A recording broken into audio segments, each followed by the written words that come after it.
whaatalo whātu I le whaafonga mai mo mai si tātou tunu. Mai lava I ona tupu se o atu I nei whanawiti. Whaafitai le tua I lana pule whaasoifua o lea ua tai whire mo mai soifua le tunu e ulia mai le nei aso. O le asfaroile le nei, le aso valu o Oketopa, ua whigua tasi. Ia a o tāpena pena atu fōi le atunu I le whamana tuina o le aso pae, e sa pae po le aso o tamaiti, I le aso sa nei. Ia a ua le manofonofo le komiti e whaawau pēr le ngā luenga, e wa lua ma le inga whaasalalau. Ia e whaao o te pēr I le whaafonga mai si o tātou tunu, mana tāpua inga tūlanga o loo whaawau ai ngā luenga le tātou komiti o whaolan whaakosei ma whaolawe tupu mātu ia le National Emergency Operations Center po le N.E.O.C. Ia e whaatatau lava ma taula I le ngā luenga o loo whaangaioi mo le puipuinga le tunu o mai le COVID-19. Ia e whaapea fōi I tūlanga uma o loo whaangaioi e le ngā luenga. Ia ele fōwhoit sin sira mai ele pa ia si o tātou tunu po Samo nei. Ia po o tunu I mamau. Ia I le taumwhai atu pēo au nei. Ia e misi fōi le thio atu le whātun siri au ao so I fua maloloina le tō whāle ausa Dr. Naseri. Ia o le ngā luenga o loo whātino whātasi ma la inga whāsalalau. Ina ia mauti noa. Ia ele o iai lava se mea e po pe lilo I le sirisila ma le whaafonga ma le sirafia si o tātou tunu o mala se uma o lo o whaangaio I emi wha tino ngā ruenga I le puipuinga e mai tau mau I le tunu o le nei ua tau titia a tō lua tau sanga na antoia nai masina Januari o tau sanga fau ia ona a tō lola ia I le lua tau sanga talu o le whaatino le nei ngā ruenga. Ia ai o le whaafitai mua lava le pa ia o si o tātou tunu o le whaafitai siri I le atua. Awa o ia mafu ai puipuinga mo Samoa. O ia foi malona toto o lo o sausauina I pele tunu I mea lava. Ai alfi le mu o lo tātou baba ia mo tātou moli mawina I lau whanua si o tātou tunu.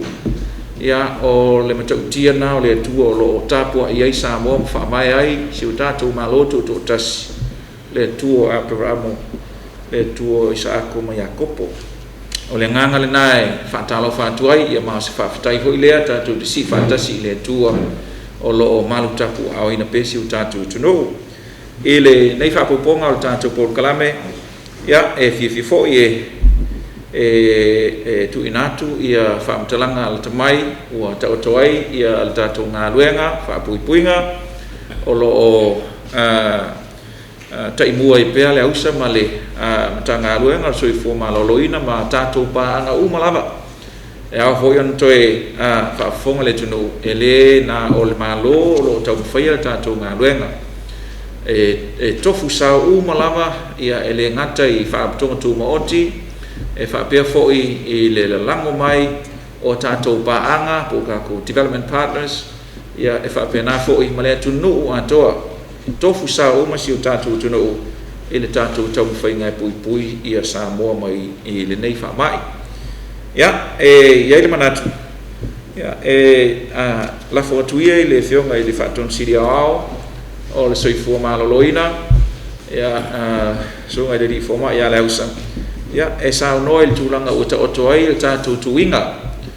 Ia, pefo ana iai le whaamoe moe tele le tunu le lua vai astaruai. Ia a olo whaawau pēr whaasolonga o tātou tuinga ia kako first doses ia whaapea fo I ma tātou second doses ina ia tuli au pū pēr tātou matatia ina ia au sia le herd immunity mo Samoa ia no whoidon san sao noa ngai tūlanga ia o le taunu mai o le maila au o lo talia le sosa na mai New Zealand o tātou Pfizer au alai lo na tuia tātou whanau ia mai sifuru lua o atu sufitu tu sanga ia ai mai sifoi ia olana sao noa ngai le vao tātou tutuila e pe ona suspend ia kako flight I le alu o ma le sau ia o le asau no fo I whaamanino ia leus ia ona whai o tule ia te au samantala I le whaatau tonga o tātou flights mai Australia ia e whapea fo I mani visila. Ia, la whatu rau whionga reri whamai. Oftai no te fono, ia tau un te whatala whatu pene pa ia mani mano se o tātou atuno tātou whiroa I whiwhia whonu ni tae au le rofa mani anga leo le tua. Mua sa mātou whamatananga ia I le tātou tui pui pui. O te ilo lea wa māramana mauma le tātou atuno. Ia ono I nei masina talu o na tātou amataina le tui pui pui mai a perila ia le ua mai a Oketopa. O le whaitau a whai uma o le atuno o mawhai o na atinoina o lātou tui pui pui. E tausu mua e se lau suru lima afe, lua se lau fitu whaa. Ia, o le tui lona lua e ono suru varu afe, tolu se lau whaa tolu. O le kaku eligible population e se lau lua suru tasi afe, valu se lau montupu, le o tātou wa ai lai round off ngai se lau lua suru lua afe. O le ai lau tele na ia whaingo fia ai o na tuunai e salafo I na sidi lai titi o na o le ala a toi tui fo I mau tātou whanau mai le se furu lua tausanga a nga e le suru fitu tausanga o le vaina pe a whapasene waivo suru wha tasi ma leono pasene o lātou o le tunu ua mawhai o na whai ia tui uporu le masawai manono ma polima ma po whea lava ko iaisa mo o molo whaitau ina le tātou whaitau ngā muni muri o le tātou atuno ia awa lima suru ono pasene me au whai o nātou o maia o matu I lua ia o le ana o whaasosoro a paule po le ngā le vai ai e le mātou toi whaitau o talna o mara tātou close down wa e tofu le aso mai lātou o tiu I le second dose ma tau lia whairodo tui mua e tu se tu lau appointment le aso tu se whairo second dose that's 8 weeks from your first dose awa aila e the cumulative number o kaya le show up for second dose e over le ono afe o no inga to tele I lātou o le ua le I o mai e whai second dose a le teimini o lai te tala tātou fixed sites ia ai mise ia whare mai o whai tūmaro o mai polo masa whai tala e maunga lea wanoa mai la mai lea songa fua e tau lea sfareile pa lea stona ai e te sui e whai lau tuilo na lua o tātou tuilo na lua ia o le tele o le whaitau a whai tuilo na lua e mai a pe expire lea so tolu sfuru o November nara wai nane e tau ana o tuel tātou atuno o nusai mai e wha o ngā tātou wai la au o le mea leo tātou lo nei ia pe o tūlanga I Fiji la pe ngā ko I tono Amerika tangata ia o mādidiu tangata I whai entui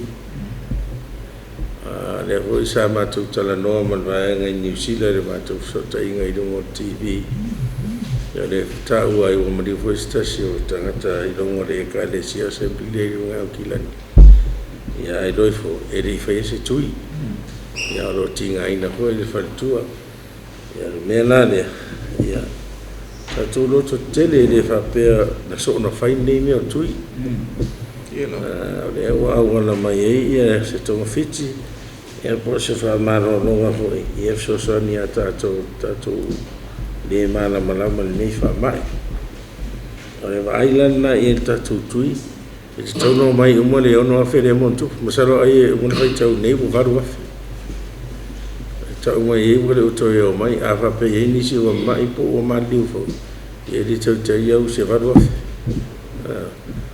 ia tūranga la le to e whamanatu e le whape o umuna tātou close down ka ko lockdown vele lua so na umai le o fa moe o tātou tui pui pui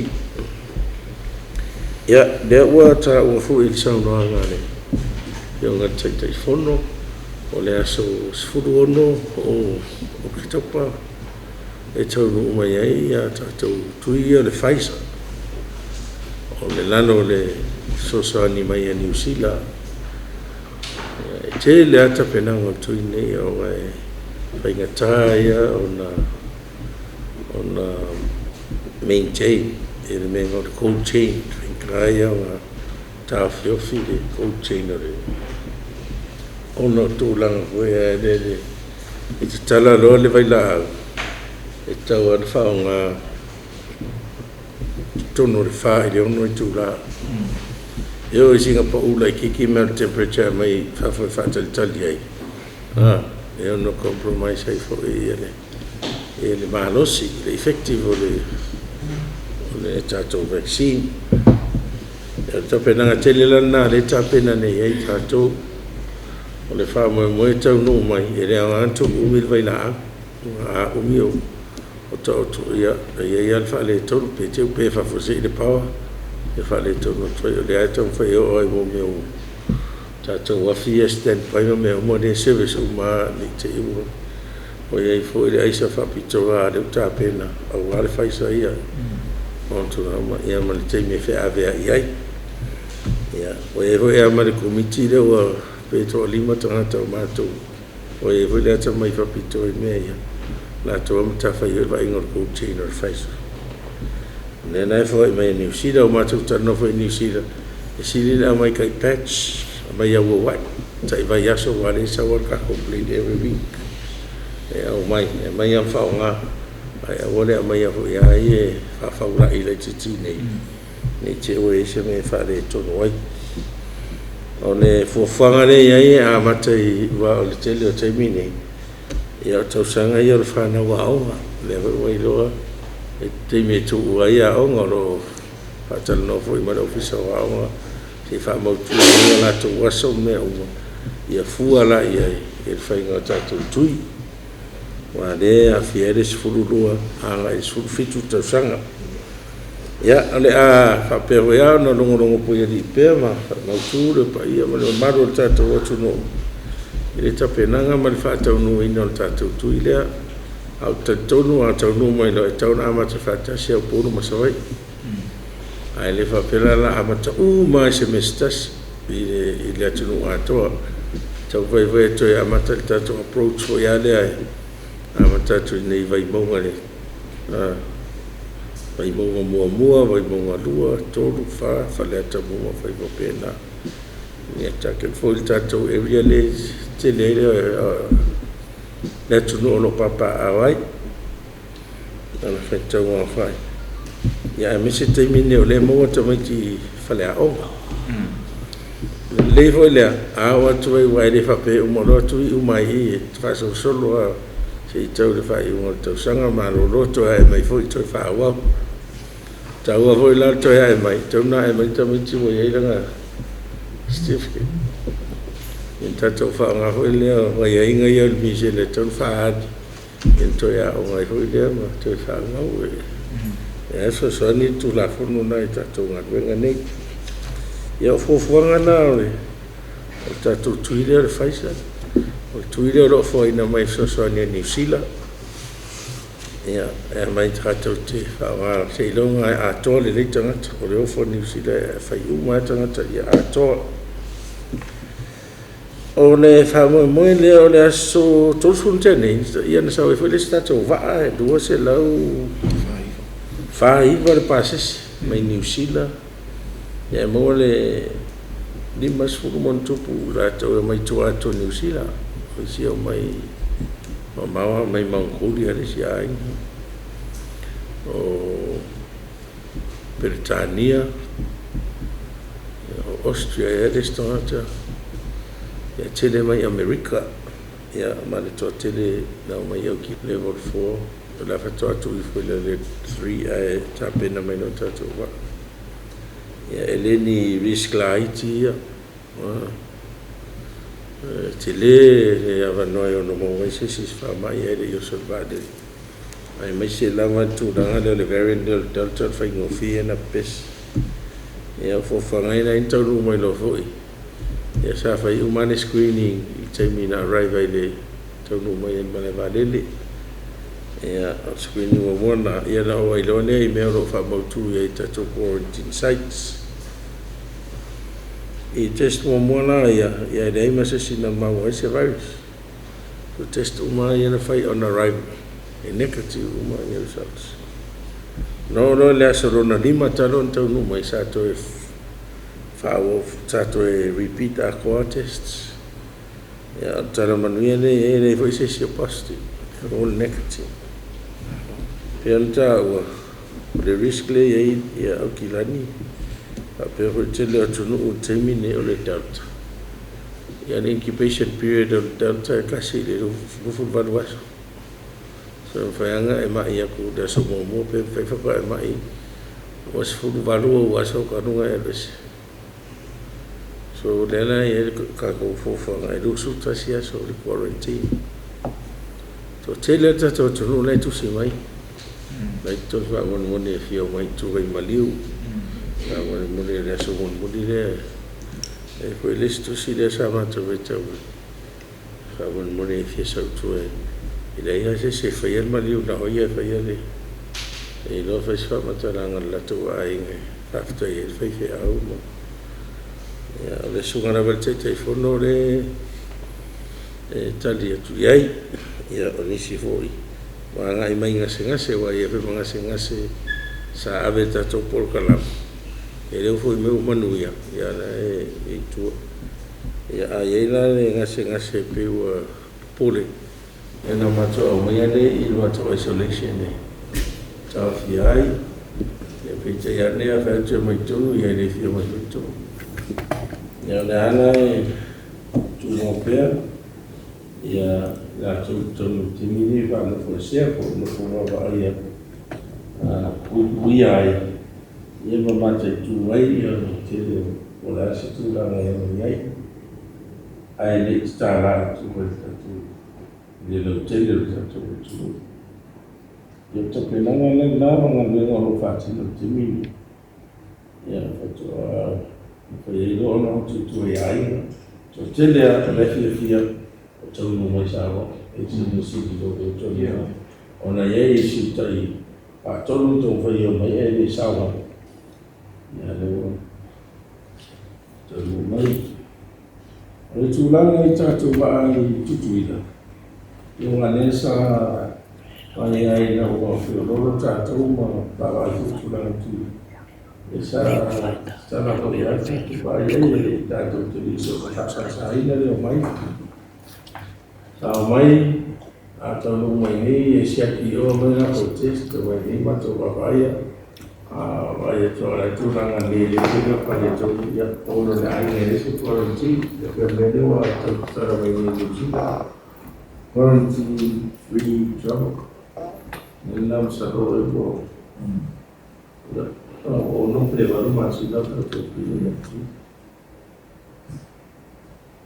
Ya, waktu itu ni waktu itu masuk ke dalam universitas. Itu rumahnya kisah itu rumah yang tujuh lepas. Dan sama kita film di situ kita cakap mereka tujuh lepas. Ya, dalam film yang orang Cina secure todo el servicio. Si quisiera lo hacer de paso, me dio por todo minuto. Trabajadores de social mai tu frida, pero la barra está la hora de tu tener la pega de la parte. Santa fui a ver en tu de por también.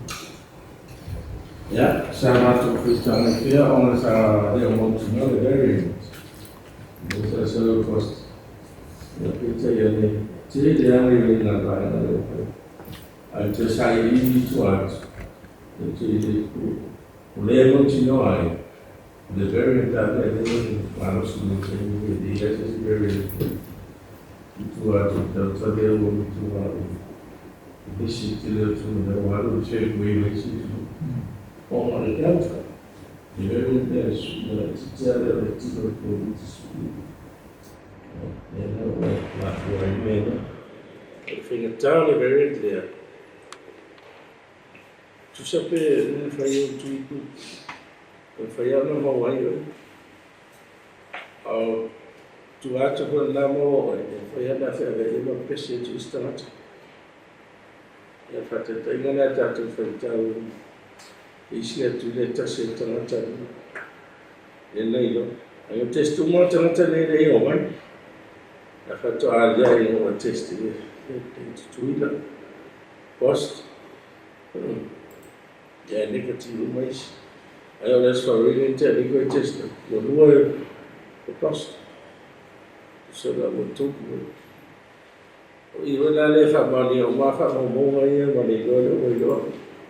Fede in lá, eu nem quase ver. Despite the fact, uma fully vaccinated. And then I'm all, and despite the fact, for the variant for earlier, well, I had transmission. So, sao đi pháp một môn để cho nên easily transmissible from this.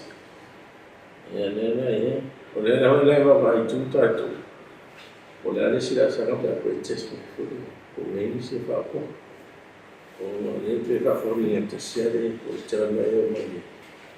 Ya nếu vào trong về cái gì thì sẽ hỗ trợ để đưa cho mình không.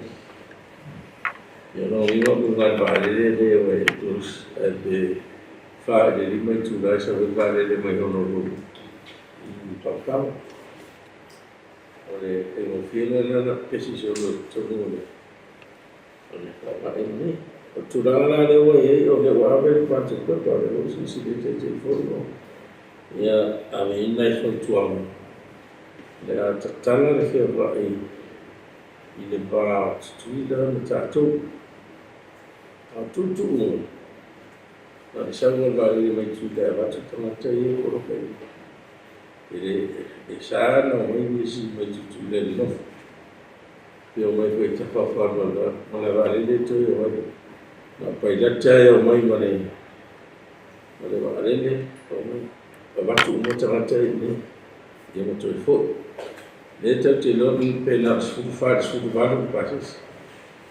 Olinga de mai Rồi xa của ai mày giờ là để xuống khi giờ là với vô còn mai ở quay ra chơi phía sau phim bạn để phụ để bộ môn service à là với classe sẽ tốt rồi là sẽ rồi mình cho nó phải là vào đây chẳng chơi sai chút ít bằng anh chẳng chơi này cho check in ôn bài ya se contact with the tato o tata ya o tu pela pela te to to lu ya o mai ya va tu ba da no se al final la na tu da ne te stala ya so to na i tato ala sfavori tu e di ma su gono na tu tata pa se le fa e tu va tu ai I'll tell you, yeah, the little was happening to on there. Yeah, what to start a finding out when I go can be seen to Twitter. Yeah, we have a this food fast with the practice about it. If I do my contest to right here to run out of that time. E la ho la mani di e le ia se sa montula se mo tu le mai ki le na su lo ora e ta to va vai pe o se ki si community e tu mo e to una to e so se mo pa ni e le sta la ta to o se ki si community e ona pe ta ne ta to fi o te mi ta to travel across the navy atau nu macam sama yang Amerika apa umur saya itu warna berbeda tu polisi sufas umur sufas yang sudah sentuh orang itu cuma novoi boleh lu suvarwas ya orang lu suvarwas dia banyak ya sebenarnya soalnya no ada sesuatu foto dia ratusan ya pesau balik dia ada asal orang itu dia Sau ba le mai tu le et watu taimi. Ia pe awa tu taimi ni o le watu tala o mai tutu o taimi ni tala le sawa vale. Ia watu tala taimi. E le tala te sawa tu le sawa. Ia ala whainga la video leo wa koko ni wa tāpera taina. Tāri ai, tāpera taina tātou komitele. Ia watu taina. Pare mia mata perete. Tai lewa fonga le tuno ile sa no na fa le fio le forma ya o io tai mo ina na o ni tai tu komiti e va ua i pa tai to si malava e to e fo e to ai fa fonga mai si ta tu e le numero tele le na fa lo atu e ono a fe na to le o maru e le i whaia o lātou tūro na lua, a ua mai a le taimi, sa tauna tū iai ko ua tiu. Ia, o le pōlenga lea mō mātou, ia, e sa mā ua fo i le lua sfu tasi a whi le sa tū i le aso i aso i lua. E tū titi a i wā whi lātou, sa tū i ia lātou tūro na lua, second dose.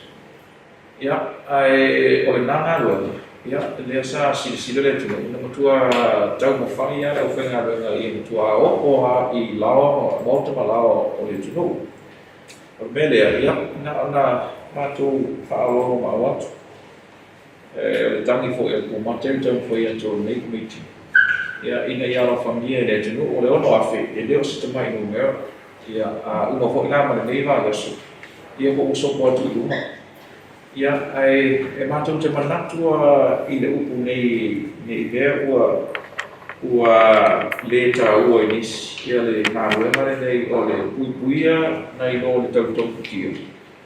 Ia e toi tau mwhai e toi tātou komiti e le whamia se tātou tino o mā te tāma te fōi i sui anu sui ta mai tā.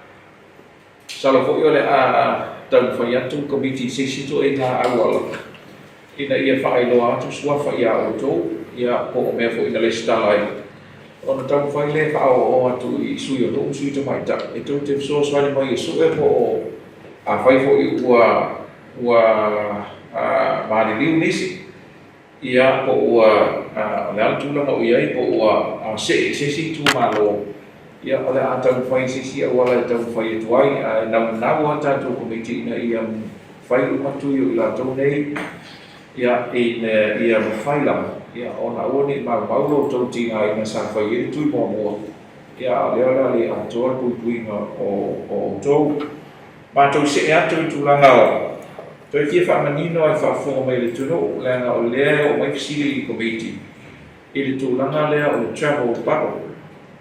Ia na mātou toi whamanino atu e le o iai se tūlanga whaapena o whaatalanga o ina i teimi nei. O le tūranga lea ua saini lima ai le maro Samoa, maro New Zealand Basin, te nei peo na rea te mai tai pānia mō tātou sui. O le one-way quarantine free travel. O le winga o le melea, o le tangata e ruatu i nei Samoa i New Zealand. O le a le whanofo e se peo na atu leo sa, me le o lewa tātou whai e le wāma Amerika Samoa. A mai nei tātou i nei Samoa, from American Samoa, e le whaia se e mai rau i a ina pe ale le umātou i winga.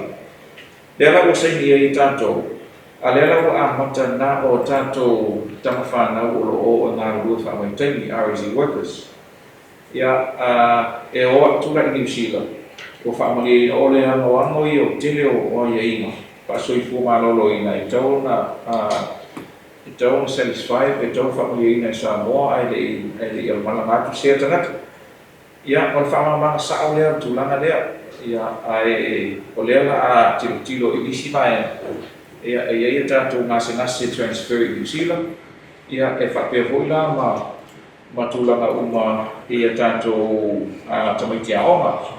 Ai ato e fo i mai i Samoa. E whai a tātou quarantine. Menga le ka o le one way.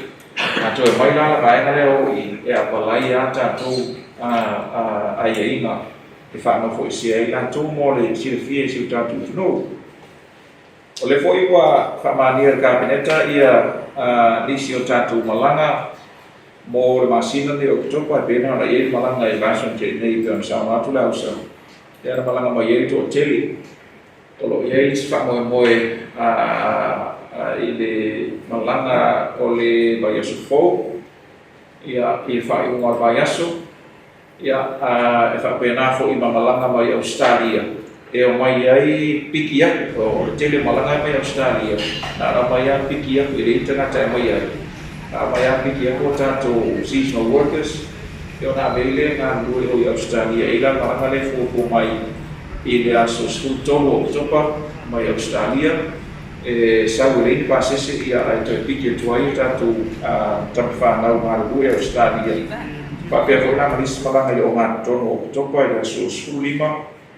Ia o lo fu mai ia e malanga abe se tuai ia mafafo i mai ai nisi o tātou seasonal workers o mai ala ko konkalaki i Australia ia e pei ko e o nā whafo mai le tunu ia e iei le malanga lea ua pasia i le aso losfu balu o topa e lua ai ia repatriation flights mai New Zealand ai whapeatu tātou komiti ia e whitu una i lava wai iai foi ia tātou ia inga taipe o tātou quarantine site po veo o whanau foi se ai ia whitu na ia mai foi fautua mai le ausama e fua i capacity o ia tātou quarantine sites ia ma le ngawhatia le au whainga ruenga limitu mai tai fo mai o na service ia tātou quarantine sites ia ia ona fitu nai foi lea ia no toi fata oto ni fautua mai tafe ai e mo kabineta fa fo mai na ia o le fu le flight lea le Vayasu fo ia mo flight e fu ia Oketopa e fai uma ia e toi fa fo mai ai o me no fa fo mai pele tu e fai asi o mato ofo ile tupu peo ila to fie mala mai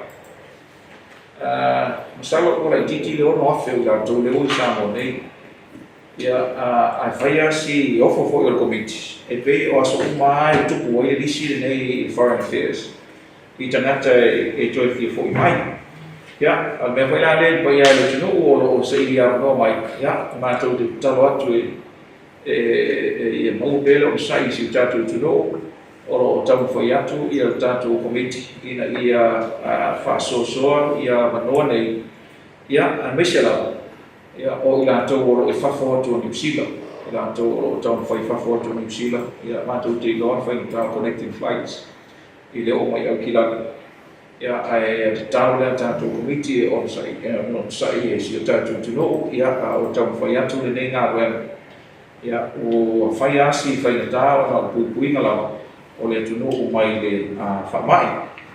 Ia, o mai maenga ia e pe o le ua, o tele le ua sa no atuai le ni whamai. Ia, ai la fo tuia i tanto ai ni whasaralau.